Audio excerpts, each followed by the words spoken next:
ত্রয়োদশ জাতীয় সংসদ নির্বাচনে ভোটের দিন ঠিক হয়েছে 12ই ফেব্রুয়ারি। সারা দেশে বইছে সেই ভোটের হাওয়া। এ নিয়ে কি ভাবছেন সাধারণ মানুষ থেকে শুরু করে আগামীর জনপ্রতিনিধিরা, সে কথা জানাতে ডিবিসি নিউজের ইলেকশন এক্সপ্রেস ছুটে যাচ্ছে সব সংসদীয় আসনে। এখন আছে সংসদীয় আসন 245, ব্রাহ্মণবাড়িয়া 3-এ। স্বাগত জানাচ্ছি সিএসআরএম ডিবিসি ইলেকশন এক্সপ্রেসে। আমি এখন আছি ব্রাহ্মণবাড়িয়া 3 আসনে। আমার সঙ্গে এই মুহূর্তে যুক্ত আছেন ব্রাহ্মণবাড়িয়া 3 আসনের সাধারণ ভোটাররা। তারা আসলে তাদের যে পছন্দের অভিভাবক কে হতে যাচ্ছেন, সেই অভিভাবকের কাছ থেকে তাদের কি প্রত্যাশা সেই বিষয়ে জানবো। স্বাগত আপনাদেরকে সিএসআরএম ডিবিসি ইলেকশন এক্সপ্রেসে। শুরুতে আপনার কাছে একটু যেতে চাই যে কি ধরনের প্রত্যাশা করছেন যিনি অভিভাবক হয়ে আসবেন। বিসমিল্লাহির রহমানির রহিম। ব্রাহ্মণবাড়িয়া 3 সদর বিজয়নগর সংসদীয় আসন। প্রত্যেকটা আসনে আমাদের যে রাস্তাঘাটের অবস্থা মান খুবই খারাপ। কারণ আজকে আমি যতটুকু বিভিন্ন জায়গায় ঘুরেছি দেখতে পাচ্ছি যে রাস্তাঘাটের অবস্থা ভালো না।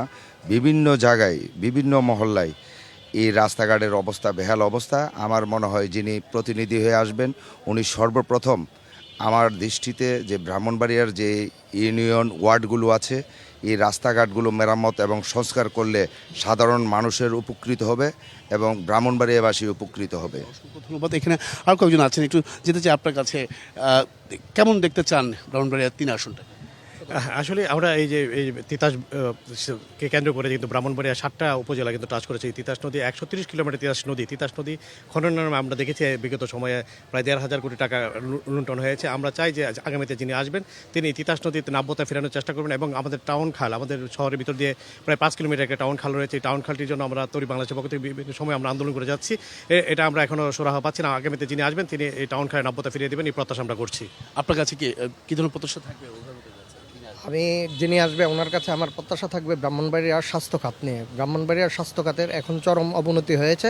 সাধারণ মানুষ কোনো ধরনের সেবা পাচ্ছে না, তাই ক্লিনিকের ব্যবসাগুলো রমরমা হচ্ছে। তাই নতুন যে প্রতিনিধি হয়ে আসবে ওনার কাছে আমার প্রত্যাশা যেন স্বাস্থ্য খাতে দ্রুত উন্নতি করতে পারে। ধন্যবাদ। এখানে আর কয়েকজন আছেন, একটু জানতে চাই কি ধরনের প্রত্যাশা করছেন। নতুন যিনি নির্বাচিত হয়ে আসবেন, আমরা জানি যে ব্রাহ্মণবাড়িয়াকে সংস্কৃতির রাজধানী বলা হয়, কিন্তু সংস্কৃতির রাস্তাটা অনেক সংকুচিত হয়ে আছে এই জেলাতে। যেমন উস্তাদ আলাউদ্দিন খাঁ একজন বিশ্ববরেণ্য সঙ্গীতজ্ঞ, কিন্তু ওনার যেই প্রতিষ্ঠানটি এটাও খুব সংকুচিত হচ্ছে। তো আশা করি যিনি নতুন আসবেন উনি সংস্কৃতির চর্চার ক্ষেত্রটা আরও বড় করবেন। এখানে একদম ছোট্ট করে বলবেন একটু যদি কি ধরনের প্রত্যাশা করছেন। ব্রাহ্মণবাড়িয়া একটি জনবহুল এলাকা। এখানে প্রধান মানুষের আয় হলো বিদেশের প্রবাসীদের রেমিটেন্স। অথচ এখানের ব্রাহ্মণবাড়িয়ার যে বাসী যারা আছে, আমাদের অত্যন্ত দুর্ভাগ্য যে আমাদের এখানে একটা সরকারি মেডিকেল কলেজ নাই এবং এখানে একটা পাবলিক বিশ্ববিদ্যালয় নাই। আগামীতে যিনি প্রতিনিধি হয়ে নির্বাচিত হয়ে আসবেন ওনার কাছে আমাদের প্রাণের দাবি ব্রাহ্মণবাড়িয়াতে একটি পাবলিক বিশ্ববিদ্যালয় এবং একটি মেডিকেল কলেজ করা হোক। আপনার কাছে আমি আরেকটা বিষয়ে বলতে চাই যে আইন শৃঙ্খলা নিয়ে। আইন শৃঙ্খলা শহরের চরম অবনতি হয়েছে। নতুন যে জনপ্রতিনিধি হয়ে আসবেন তার কাছে আমার আবেদন যাতে আইন শৃঙ্খলার দ্রুত উন্নতি উনি ঘটাতে পারেন এবং এর ফলে সাধারণ মানুষ উপকৃত হবে। আপনার কাছে আর কি মাদক নির্মূল করা? যে মাদক খুবই একটা ভয়াবহ অবস্থা আমাদের তরুণ সমাজের জন্য। আমরা